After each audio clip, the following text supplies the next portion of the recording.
Why, hello. Welcome to the Theology Pugcast. It's great to have you here. I'm C.R. Wiley. I'm a pastor of a church in the Pacific Northwest that meets in Vancouver, Washington, just right across the river from Portland, Oregon.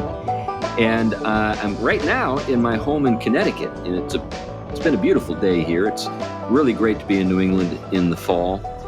There are basically two times to be in New England, and that's in the late spring and in peak foliage season. And I try to be here for those times.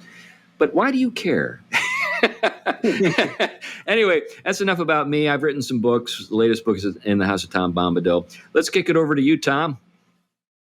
I'm Tom Price. I teach systematic theology, Christian ethics, and philosophy, one of the places at Gordon and Conwell Theological Seminary. And I am in that beautiful Connecticut at this moment. This is one of the most glorious times of year here. So it is worth coming to see if you haven't done so. Right. Yeah. But the next person to introduce is a former New Englander, and he's now in Indiana. Glenn, introduce yourself, and why don't you just go ahead and take us into the theme of the day, because it's your show. Sure. I'm Glenn Sunshine. I'm a retired history professor from Central Connecticut State University, now living in Granger, Indiana, just a few miles from Notre Dame University. I am a ministry associate with Reflections Ministries and a senior fellow at the Colson Center for Christian Worldview, and I got some books out too. We are right around Halloween. And so I decided that for my topic today, I would take on the subject of witchcraft. And we're going to look at this historically, and we've got a couple of other directions we may end up going. It's kind of hard to tell with this group where things are actually going to end up in any conversation. I should note that this is in a sense, a product of a class I used to teach at Central, which was called Witches, Werewolves, and Vampires. The subtitle was Superstition and Popular Religion in Early Modern Europe. And it was an excuse to talk about worldview and a whole bunch of other things in a way that I thought would be guaranteed to attract interest. This is why they have the Christian historian on the secular faculty, so we can talk about witches in the Middle Ages. Right. And I should also note that I hope that by the time this show goes up, there will be a video up at the Reflections website, reflections.org, on vampires that I'm doing, entitled Vampires Before Dracula. So hopefully that will be up. I can't guarantee it because I don't know when this show is going up. But in any event, let's talk about witches. I want to start with the idea of one of the standard things that gets accusations that gets thrown against Christians, particularly by neo-pagans, and that has to do with witch hunting and witch trials and all that sort of thing. Now, the amount of misinformation that has been out there is staggering. So, for example, there were PBS documentaries called The Burning Season that claimed that something like 9 or 6 million women were executed during the witch trials. And it's been referred to as a gendercide, an attempt to exterminate women and things like that. And fact of the matter is all this is nonsense. There were way too many executions during the witch trials. But it only numbered in the tens of thousands, not in the millions. And that's over 300 years across, about 300 years across all of Europe, Russia, the New World, Iceland, and so on. Okay, now that's way too many to begin with. But it was nowhere near as severe as a lot of people think it was. Another thing that's worth noting is it didn't happen during the Middle Ages. Witch trials are a product of the Renaissance and the early modern period. You don't find them in the Middle Ages. Interestingly enough, when you look at medieval magic and witchcraft, you don't really see almost anything in the way of witch trials. Most of the magic that is being practiced during the period consists of what I would call folk magic, charms, things like that. You could argue that some of the things that Catholic priests were doing, blessing fields and stuff like that, might fall under the category of magic. But the serious attempts at magic were actually conducted primarily by clerics. So people in the clergy. So let's stop here and just reflect for a moment on something I've observed. We've talked about a little bit about it in the past, and that is these, I guess, urban legends, for want of a better term, that just don't die. It doesn't matter how much information you throw at them. The classic example is people in the Middle Ages didn't know the world was round. We know that they did know, at least educated people knew, that the world is round, and people for time out of mind knew that. But you still have, people that you sort of assume should know better because of their education, who say it almost like this is an obvious thing. Everybody knows that people in the medieval world were so stupid, they thought the world was flat. And like I said, it doesn't matter how much you do to sort of correct the misunderstanding, it just continues to propagate itself. And with regard to this, that it was the medieval world where witchcraft was practiced, it was 6 million. Now that number rings a bell. It was picked to compare it to the Holocaust. That's exactly it. Because what they really want to do, it seems to me, is to at least kind of create the impression that the genocide of the 20th century in every totalitarian regime is just kind of a matter of course. It's just, this is the way things have always been. Just think about the Middle Ages and witches and how many women were killed then. And the Christians started it. Right. Yeah. Right. Yeah. And like I said, it doesn't matter how many times you correct these people on this stuff. They just, my theory is that it's too useful for their rhetoric, for their agenda. They won't let it go because people are still willing to believe it. It's only when people are kind of broadly educated and realize this is a bunch of nonsense that it will finally go away. Yeah. Well, being fair, a lot of the people that are involved in Wicca, and we'll talk more about this later, they're acknowledging the history here. They're recognizing that, this was really exaggerated and it wasn't what has been presented. Now, I'm sure that there are some of them that are still holding to the old myths, but being fair, there are a number of them that have acknowledged that the urban legends are just that, they're urban legends. But bouncing back to the Middle Ages, one of the things that I think is kind of most amusing is that the most serious efforts at magic in the Middle Ages, high magic in particular, were done by members of the clergy because they were educated and all of that. And a lot of it consisted of what was then referred to as necromancy. Necromancy technically refers to summoning the spirits of the dead to get information or something like that. They use necromancy in a broader sense of summoning any kind of spirit, whether it be a spirit of the dead or demons.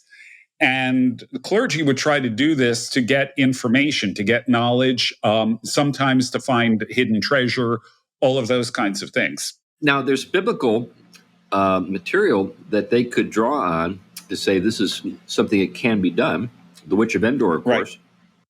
The Witch of Endor with summoning Samuel. Right. So that's where you see in the Middle Ages this stuff going on. It's not the church. I mean, the church doesn't really approve of this. And as a matter of fact, it will condemn necromancy in no uncertain terms in the condemnations of 1277 from a synod meeting in Paris, which is one of the hotbeds of this because that's where the University of Paris was. This is where all the educated people were. More evil things coming from Paris. I thought you were going to say coming from universities. Now here you just no, anyway. Okay, so what's happening with witchcraft? Well, it turns out that witch hunting really begins and witch trials really begin taking off in the late 1400s. And this is a period that we call the Renaissance in Italy. And it really gets kicked off because there were a couple of Dominicans out there named Kramer and Sprenger, who had developed a theory of witchcraft, which we'll talk about in a bit. And there was a woman accused of witchcraft in Germany, and these two showed up as expert witnesses against her. And they didn't know anything about this woman, but they testified that since she was accused of witchcraft, she had to be guilty, and she must have done all of these incredibly lurid and obscene things, and they got laughed out of court.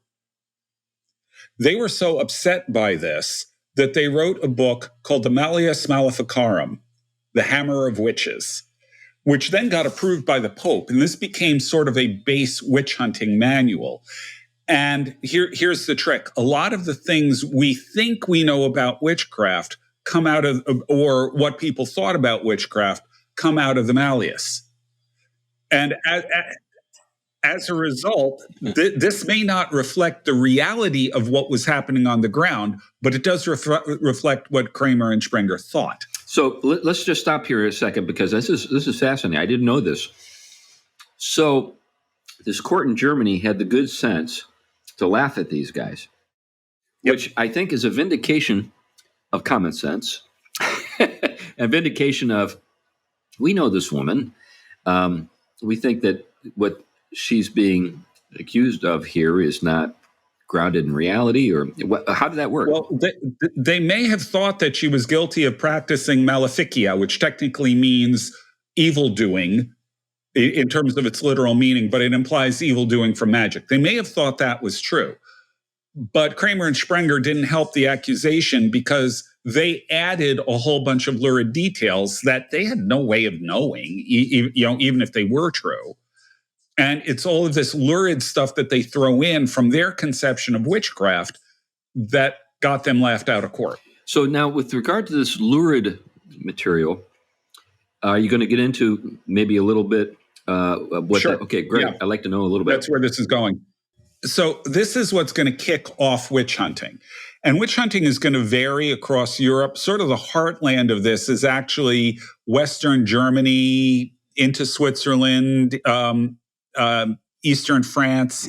That area has the most intense witch hunting, but it's going to be occurring sort of all over to varying degrees. Great. That's where my ancestors are from. Yeah. I knew there was something about you, Chris. So what ends up happening here is you will have, what Kramer and Sprenger present and what gets sort of accepted in the popular imagination about witchcraft is what historian Brian Levack calls the cumulative concept of witchcraft. In order to get the witch trials to happen, you need two things. You need this cumulative concept, and you need changes in legal procedure. So the cumulative concept says that witches aren't just people who practice magic. Because, of course, no human being has the ability to do magic themselves. Instead, they make a pact with the devil. And they will sell their soul to the devil, basically, in return for power. So you've got this idea of a pact with the devil. You have the idea of, actually, Levack doesn't expressly talk about this, but you have this idea that there is a sort of an underground conspiracy going on of all these networks of witches that are in league with the devil and have a pact with the devil. And this gives them power, and this is how they can do magic. Along with that, there's the idea of a witch's Sabbath, where the witches travel to a location and engage in all kinds of obscene activities there. To get to the Sabbath, they fly. This is where the broomstick thing comes in. And the magic frequently involves killing children, using fat from sacrificed babies for ointments and things like that. And then in some cases, you will also see the idea of metamorphosis, the idea that the witches can change shape. Okay, so all of these things emerge as the idea. Now, one obvious question is, why would someone sell their soul to the devil? Well, Kramer and Sprenger's answer. Now, remember, these are Dominican friars. They're celibate men. They argue it's because women are sexually insatiable. Okay. And particularly widows and things like that who've lost their husbands, who are sexually experienced. These are people who are going to be most likely to turn to witchcraft, although any woman might do it. Because the fact of the matter is, no matter how much of a stud you are, sooner or later, guys will wear out. And the trick is demons won't. So they get into this pact with the devil basically because they're sexually insatiable and want to have sex in sort of an unlimited way, and demons can do this for them.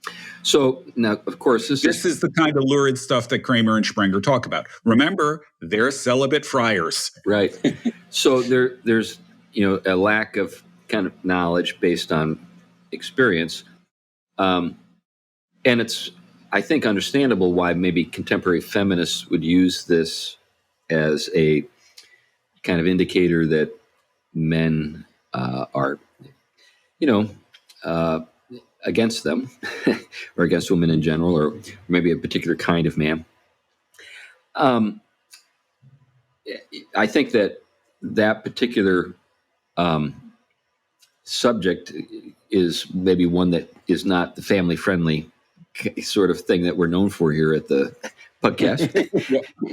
Well, that's as much as I want to say about this. This is not something I delight in going into. But I guess the thing I want to kind of move to is when we think about an enchanted world.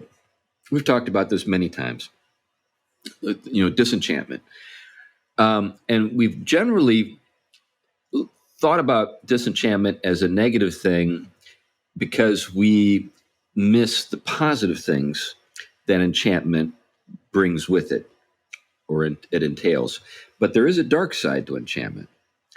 Right. So if everything means something, then everything can be misused as well as acknowledged as being meaningful. So getting back to your comments regarding magical sort of events or incantations or acts or whatever.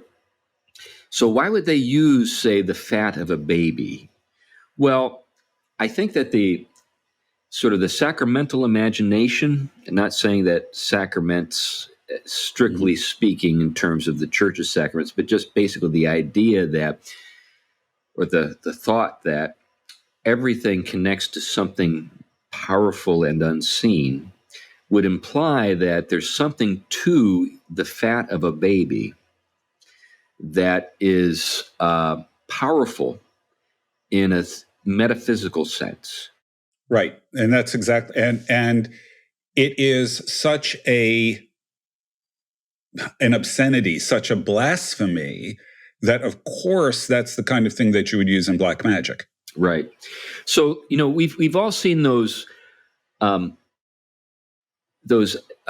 portrayals of witchcraft where you've got "and eye of newt" and "toe of frog" and all this kind of thing. And we all laugh about that because, we all think today that these things are meaningless.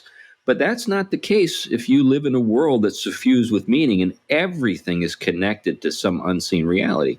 If everything is connected to some unseen reality, then if you take those things and rip them away from their proper use, their proper place in the order of things, and recombine them in ways that are intended to further your interests or whatever based on their meanings, that's where you get the hocus pocus element. And that's why it's credible. Mm-hmm. It's not just people that are just, they're not just credulous. And you're dealing with a time where people are more impacted by the consequences. They're not buffered the way we are. And so, here you have from the ancient world up to today, apart from places that have been really shaped by technology, is the vitality of life and life-giving. And that certain things, the Old Testament, for example, is filled with the ordered pattern of creation, blessing and flourishing, the introduction of something bad to break that down. Sin brings forth death, non-flourishing, blessing, curse. And so the connectedness of procreation and life and human sexuality and all of these things, children, their significance in flourishing and blessing and health, versus the severe consequences of something dark that enters into that. And so you can see in imaginations infused with the consequences of this can over accentuate some of those things into these kind of caricatures and definitions. And I think that's where, what you would say is, an overreading of certain things, we would say from today's perspective. But for them, it was very real. And I'm sure that once it hits the imagination like that and spreads, it can lead to frenzy. Yeah. Now, the thing to remember is that the only place where these witches existed were in Kramer and Sprenger's mind. Yeah. Yeah. Nobody is really doing this stuff. Yeah. Now, I want to move from the theory, that's Kramer and Sprenger. It's going to evolve over time. Mm-hmm. It's going to change quite a bit. A lot of the core stays similar.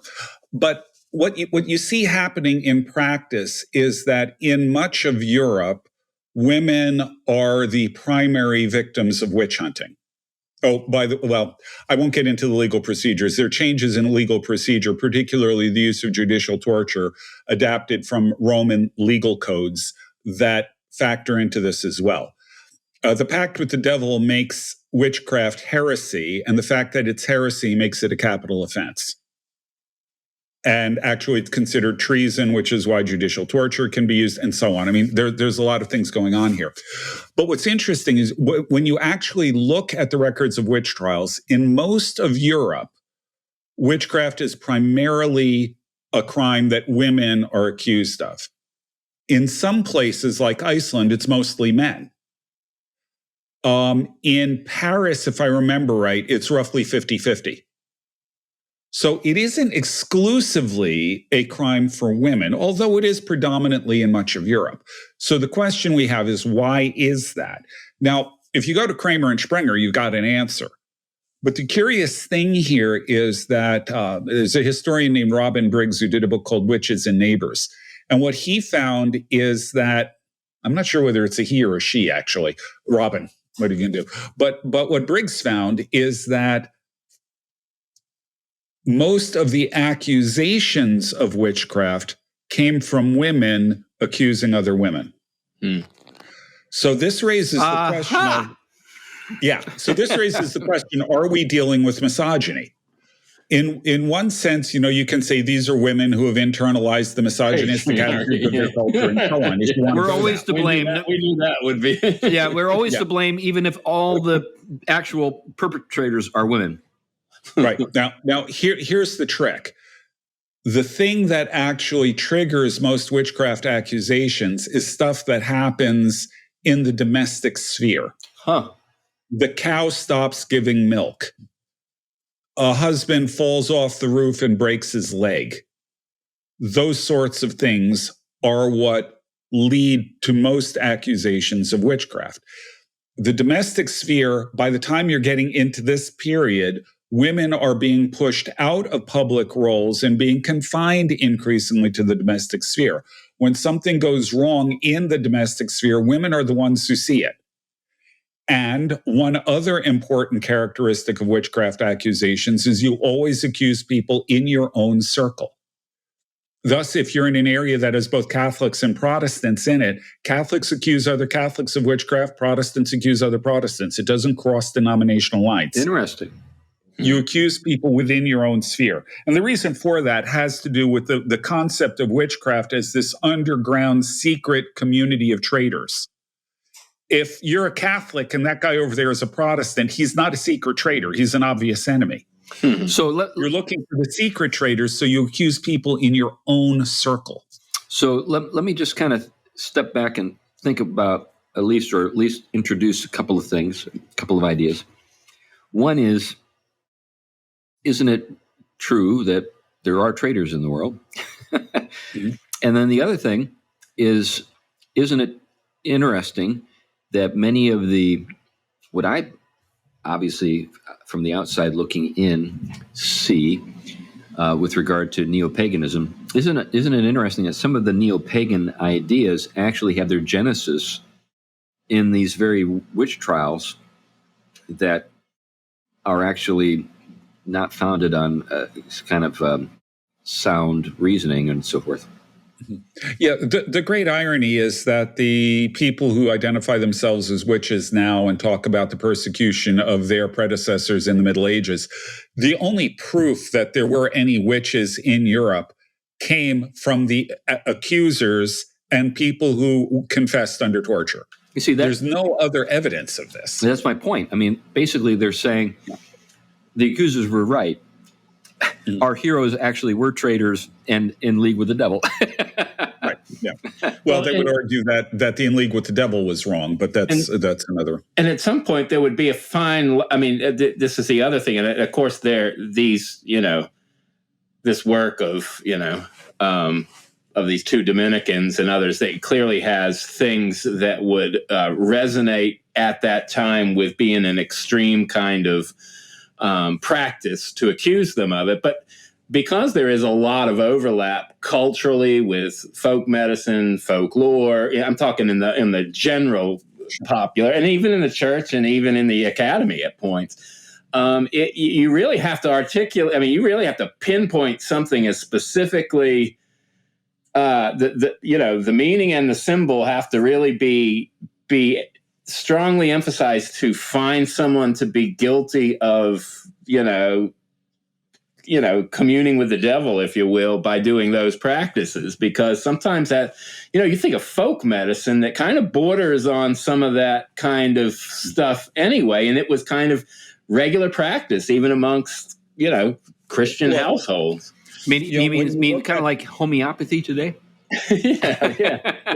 When you look at, for example, in Geneva, I believe this was in Geneva, one of the things that they were really trying to stamp out were superstitious practices like saying the Lord's Prayer when you were applying a bandage on someone, because that would make it more effective in healing them. You see things like that. The border between what we would describe as superstitious religious practices and folk magic is very, very thin in the period. So, yeah, I guess something I'd like to follow up on here with regard to that is we live in a period of recovery, revival, of many things, both good and bad. We're kind of in the early phases of it. There is a disillusionment with Enlightenment approaches to just about anything, which means that people are we're doing what people during the Renaissance were doing, but we're doing it in a different way. So during the Renaissance, they looked back to, the classical world. We're trying to recover things from that time, bring it forward. We're doing the same thing, but we're going back to the medieval world. Or to what we imagine the medieval world was. But I think that's the thing. So maybe that's also what happened in the Renaissance. It is. But yeah. But the thing is that we see sort of the cutting edge in terms of young people and their interests. I'm not talking about stuff going on in, say, the academy and the sciences, although maybe that's also in the sort of the offing. But for a lot of young folks, they have zero interest in STEM. What they're interested in is these things that we're talking about right now, and they believe in these things. And some are looking back, trying to recover, say, the bright side or the light side of this pre-modern outlook, this enchanted realm. But there are many others in Wicca and so forth who are interested in power and what was believed to be accessible in the past and was lost. And they're trying to valorize, in a weird way, these condemned people who perhaps were not engaged in anything. They were just falsely accused. But now they're actually lionized in such a way so as to become kind of I don't know, saints in a way, as a hagiography that's completely maybe out of touch with the actual situation on the ground. And it's all being done by Wiccans and neo-pagans and that kind of stuff. Yeah, I think that was certainly the case not long ago. Not long ago, a few decades ago, maybe. Increasingly, Wiccans are sort of realizing that their own history starts in the 20th century. Gerald Gardner and people like that, Aleister Crowley. So they're beginning to acknowledge that and recognize that, and not really talk as much. At least the ones that I've been reading, they're not really trying to connect themselves with medieval witchcraft.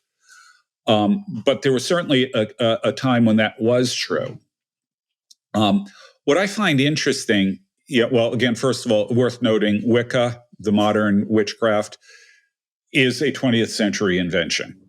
Again, Aleister Crowley is one of the key figures there. And then through Gerald Gardner, Gardner's the one who really gets Wicca off the ground. And then there are offshoots of that. But what I find particularly interesting right now, in light of what you're saying, is that I don't think students in the university, certainly not at Central in my classes, I don't think they're quite as much naturalists or materialists as they were a few decades ago. Yeah. As an example, when I was teaching one of the variants on the Witches, Werewolves, and Vampires class, I had students come up to me and say, yeah, I had someone throw a curse on me, and I had to go to this particular person in my apartment complex who knew how to deal with these things to get this curse lifted. And they were very serious. Yeah. I've run into a number of students who just take belief in magic, in witchcraft, not in the medieval sense, but in sort of a modern sense of the word.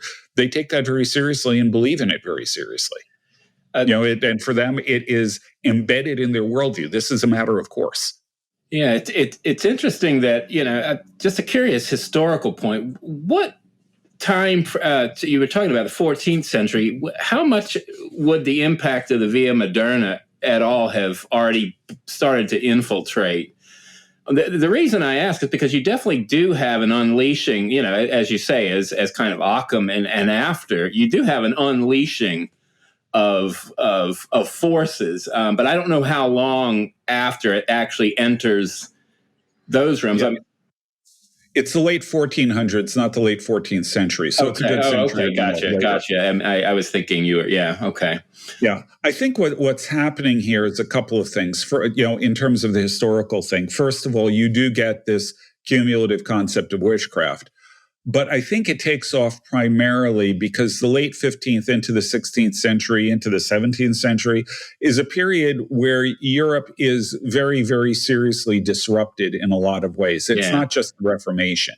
Yeah. You've got things like the price revolution, where there's a rapid inflation of prices for food and agricultural commodities, with stagnation of other kinds of prices, that ends up hitting a lot of people really hard. There are a range of different kinds of wars that are taking place. There's the effect of the Reformation. There are all kinds of things that are going on that are creating a general level of societal stress. Mm-hmm. And one way of dealing with the stress is to look for scapegoats. Now, again, most of the situation that we're looking at is stuff that's happening not on sort of these large scale levels. It's at the domestic level.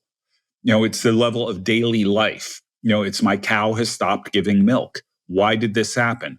Oh, that old lady down the street, and it's frequently old ladies who are accused. Mm. That old lady down the street came to the house and asked for milk, and I didn't give it to her, and she cursed on her way out, and now suddenly my cow isn't giving milk. Yeah, she must be a witch. Now, from a modern perspective, this is like a trivial incident, but from the perspective of an agricultural society, or people within an agriculture, this is a pretty where major, you're living hand to mouth. Yeah, this is a pretty major problem, and right. and we're all prone to blame. I mean, whenever something goes wrong in my life, I've got a confession to make. I immediately look around for someone to blame. That's what we see. That's why I moved out of Connecticut. But we see with Adam and Eve.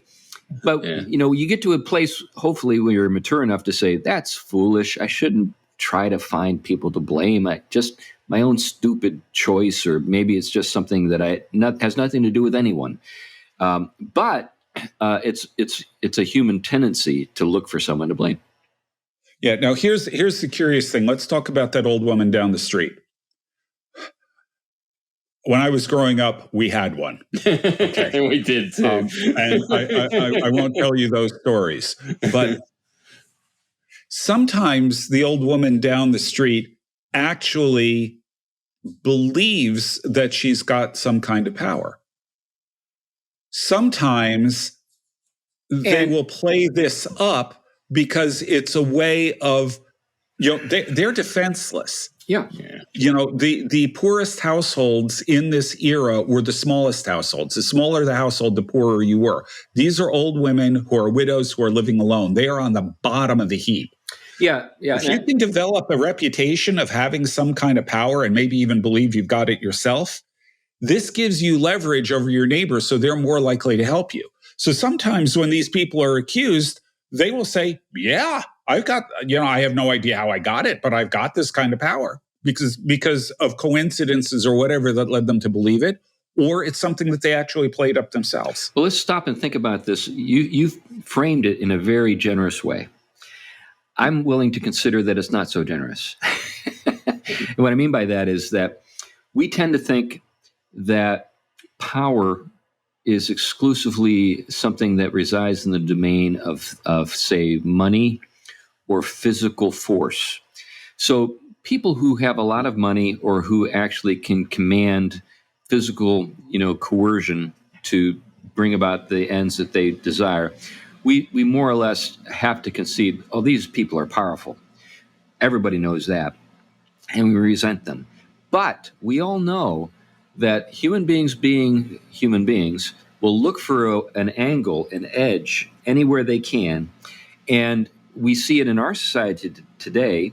Our society has been thoroughly suffused with Christian morality to the point that even non-Christians will use it to leverage in sort of to serve their own interests in a way that has nothing to do with Christian faith. And I'm speaking of critical theory and things of that nature, where and I think that's to a large extent what's going on with any kind of Marxist analysis of society. Sure.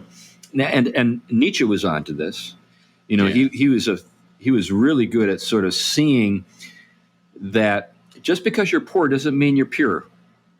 We have that sense that, okay, purity and poverty go together. That's not necessarily the case. Some of the most conniving, selfish, small-minded people I have known in my life have been materially poor and have used every angle that they can to get their way. And they're willing to lie. They're willing to use your sympathy against you. Yeah. And maybe that has something to do with what's going on with what you just described. Right. Yeah. In some cases, there's no doubt that these are people who are being manipulative, that see the advantage in this and will use it for their benefit.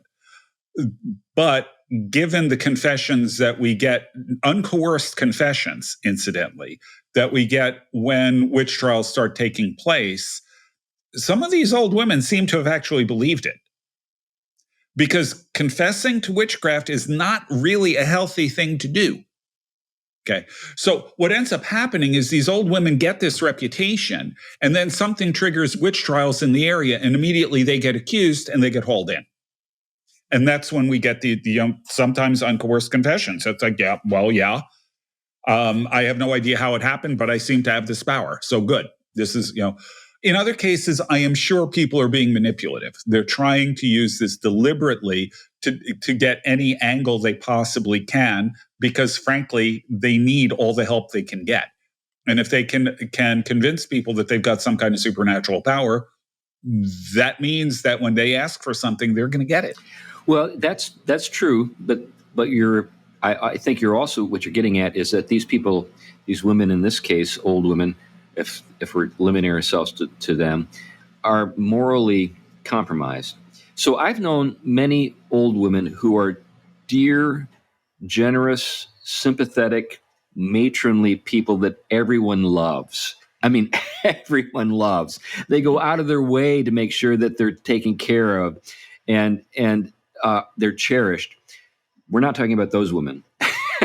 No, we're talking about the woman who lived down the street from me, who all the kids were convinced was dangerous and was a witch. That's the person we're talking about, not your kindly old grandmother type. So, and of course, it extends beyond them, but this is where your stereotype of the witch as the old ugly crone comes from. It comes from the fact that these are people who are marginalized. They're the first people who were accused. And this creates this image that we have, the stereotypical image of the old hag as a witch. So, now there's a lot more we can do with witchcraft in the period, but like I said, there are issues in legal procedure. There's the way the image of witchcraft evolves. There's, when you're getting into New England witchcraft, you've got the idea of spectral evidence, that some people can sort of see into the supernatural realm and can give testimony on the basis of that. There's a whole lot of things that we can look at, but witch hunting essentially dies down largely because of the growth of, this is one of the positive things perhaps that comes out of the Enlightenment, that a lot of these assumptions that are out there begin to be questioned. So I've got a it's little, not exclusively Enlightenment, but that's part of it. Yeah. I'd like to put a fly in the ointment here a little bit. Maybe there were some witches, and maybe they actually, in some cases, had some power. The Witch of Endor is not, in the period that we're discussing, but she is a real person according to Scripture. And if we believe that Scripture is authoritative, that means that this is a possibility. So this is one of those things. I mean, that makes this so challenging. What makes this so challenging is, how do we verify? How do we know what is the case in a particular situation? So when we think about, say, demon possession, did demons stop possessing people just because we stopped believing in demon possession? In other words, the Enlightenment occurs, no one believes in demon possession anymore, but if demons are real, then demons potentially, now maybe for their own good reasons, they're not possessing people. Maybe they're working with the system. Maybe they're thinking, we got a different angle that we're going to pursue here. They don't believe in us anyway. Let's encourage that. Structural possession. Interestingly enough, structural possession. During the witch trials, they recognized the possibility of demonic possession, or what today we call a demonization. Right. And that was always sharply distinguished from witchcraft. If someone is demonized, they're a victim. Yeah. If they're a witch, they're a perpetrator. Well, that's an interesting thing to note. And one of the things that I just came across recently is a discussion that was led by, or actually was a presentation led by or presented by Paul Kingsnorth, the UK-based writer of fiction and poetry. He's kind of like the UK's version of Wendell Berry, I guess. He's bought a small piece of land on the Irish coast and is farming it, and he kind of is well known in kind of the Front Porch Republic circles in places like that. Anyway, he in the course of this presentation, he was addressing the subject of transhumanism, and he's against it. Good for him. So he's a Christian. He's Orthodox. He's got a fascinating background. He was a pretty radical environmentalist, kind of an earth firster, who lost faith in the environmental movement and turned to the Christian faith. And he's a remarkable story. But anyway, as he's talking about transhumanism and talking about specifically artificial intelligence, he gets into the quest to make God that some people in that world say that they're up to, or they're trying to do. And he says, well, maybe they're not actually making God. Maybe they're actually making kind of the thing that the demonic can inhabit.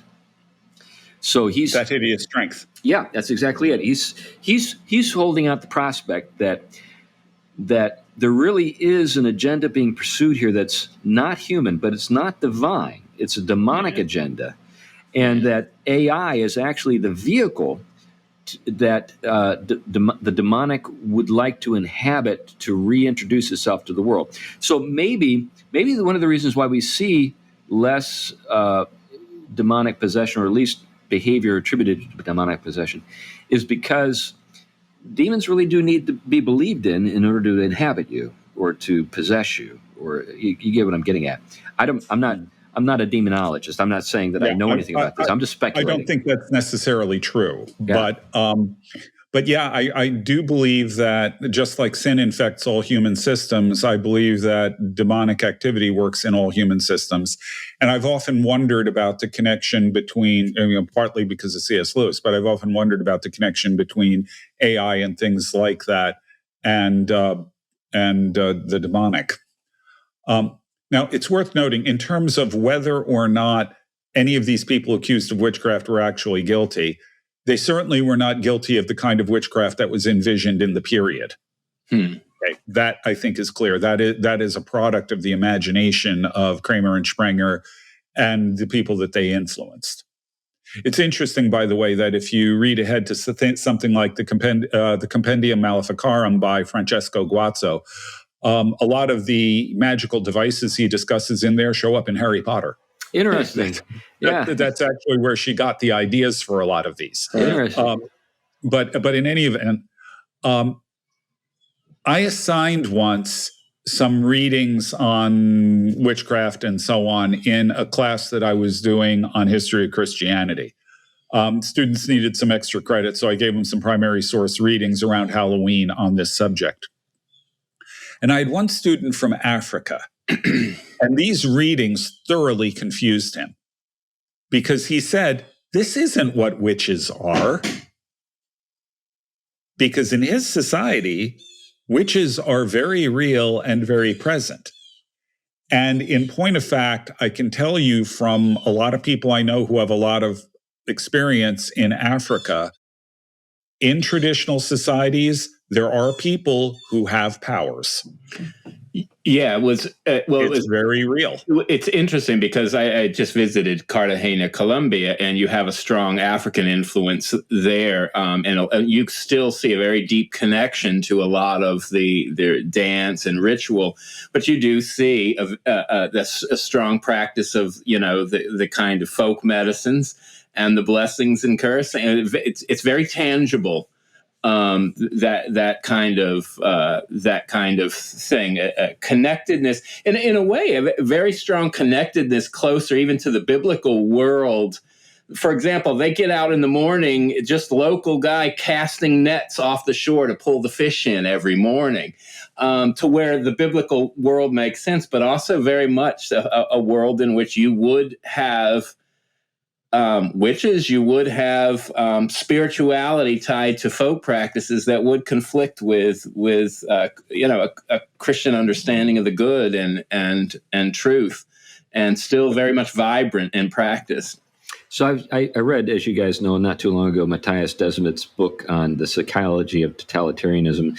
One of his arguments in the book is that the totalitarian sort of option that we see exercised in places like Soviet Russia, Nazi Germany, is a kind of natural sort of consequence of materialism and the mechanistic outlook.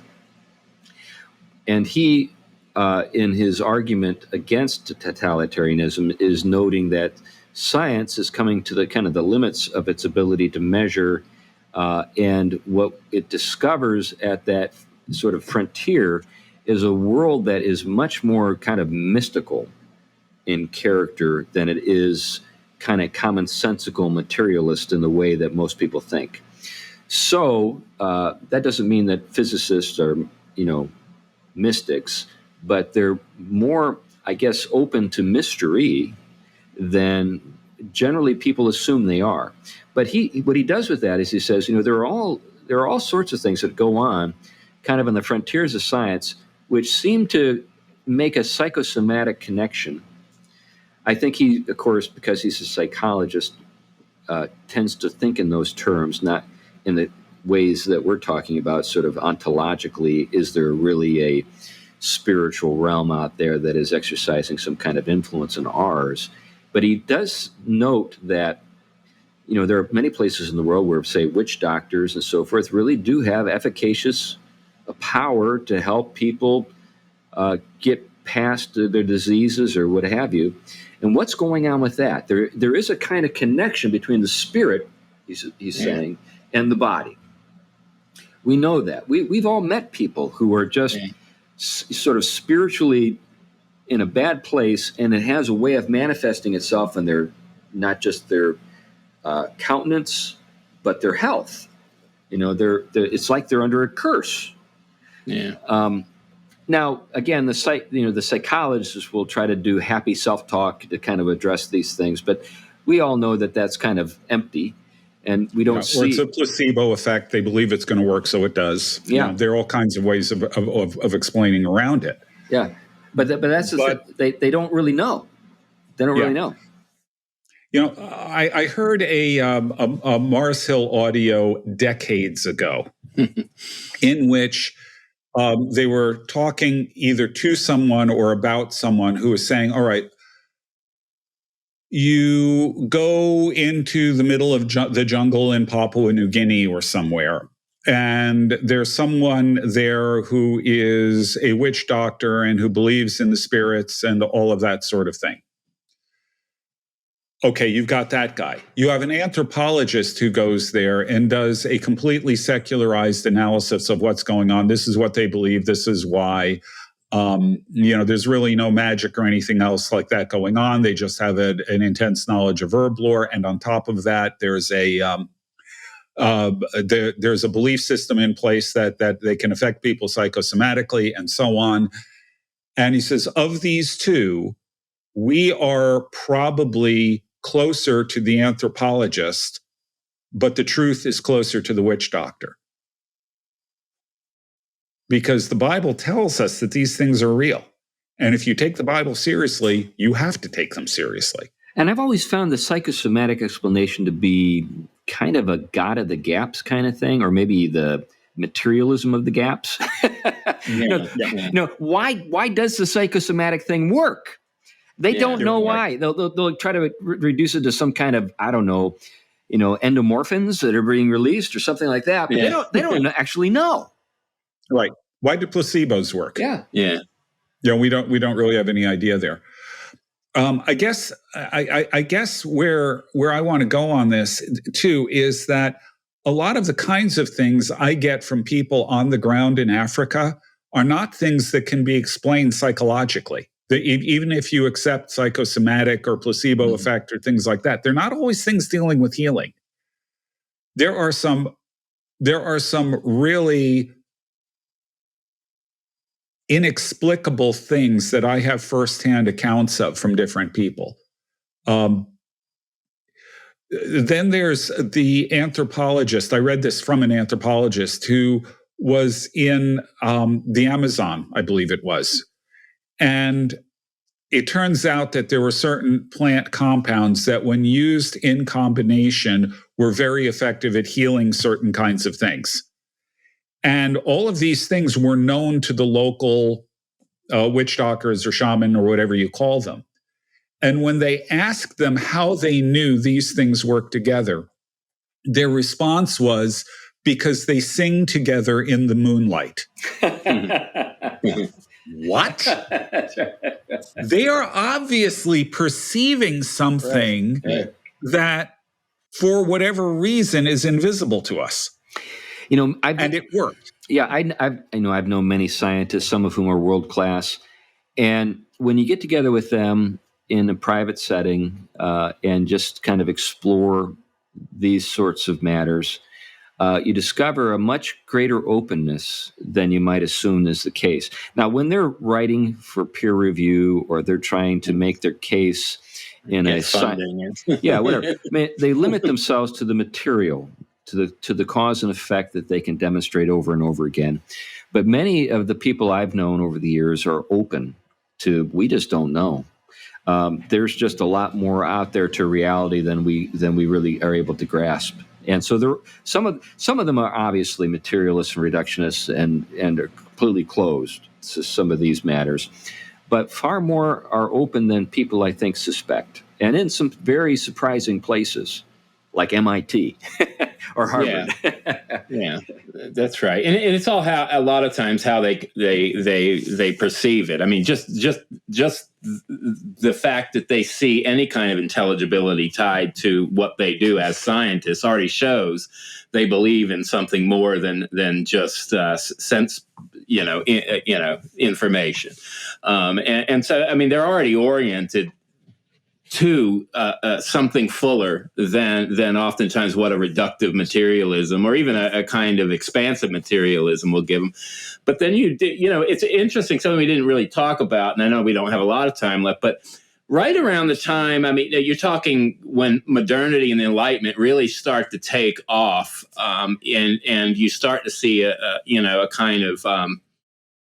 kind of a dismissal of anything that can't be really either shown a strong rational argument for or reduced to something that can be proven with science. You do start to see this increase, this dualism develop among the intelligentsia a lot of time in secret of things like the Masons start to develop, which from what I understand is still really really the place to be if you're in Europe, if you're, want to get somewhere. This is what my reports I hear from people living there.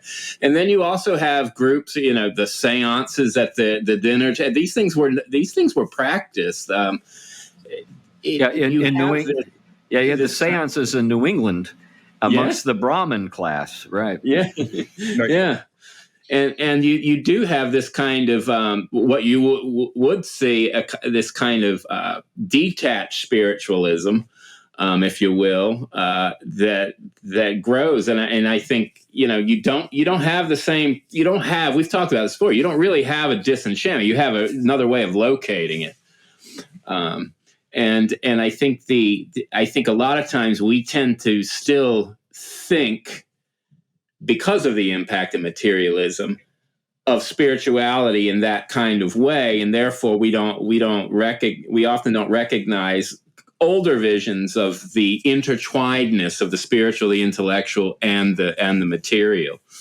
Yeah, I think that you're exactly right there, that what's happening with the rise of Spiritism and things like that is an attempt to get at the same things that the various, not the specific witchcraft things, but the things surrounding magic and such, necromancy, summoning the dead, that's exactly what you're doing. Yeah.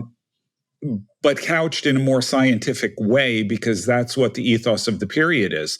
But what you were doing is fundamentally no different from what people in the past did, at least in these areas. Again, not in terms of witchcraft as understood in the early modern period, but in terms of a lot of these other kinds of magical practices. Ouija boards are a way of trying to get knowledge from beyond the grave or from the spirit world, which is what necromancy was about in the Middle Ages among the clergy.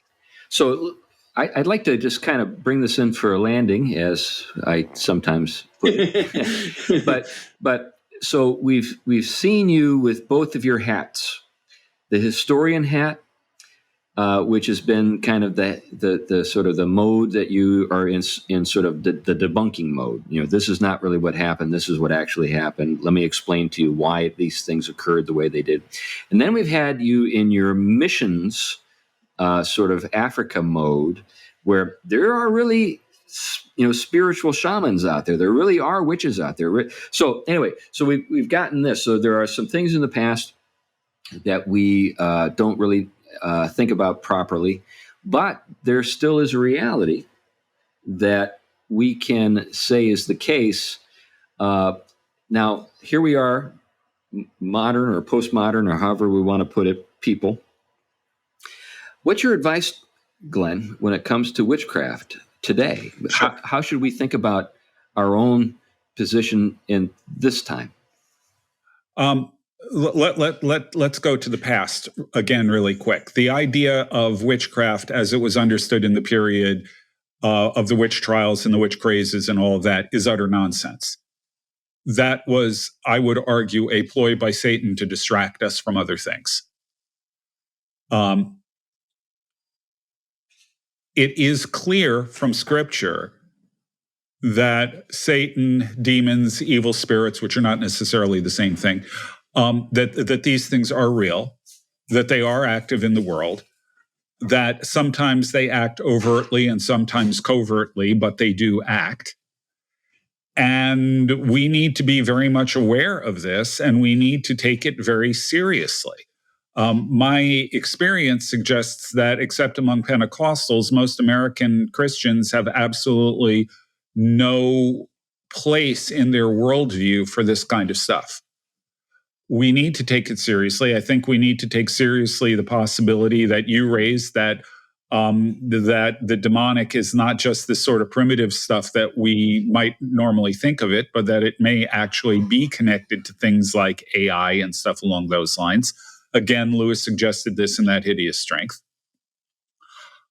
And basically, what we need to do is, again, recover a supernatural worldview and recognize that this stuff is very, very much real. And that in many parts of the world, it's overt. Here, it tends to be covert, but I think it's coming more and more out from the shadows and becoming more obvious and more blatant, as evidenced by my students. Yeah, I was just driving down the street maybe a couple months back here in Manchester, Connecticut, went by the New Age whatever kind of store, and there were a bunch of ladies in long robes dancing in a circle outside. What was that? What they were doing? I don't know, but I'm not sure I want to know. Well, and it's easy for us to look at that and laugh at it and say, isn't that silly, as if that actually does anything.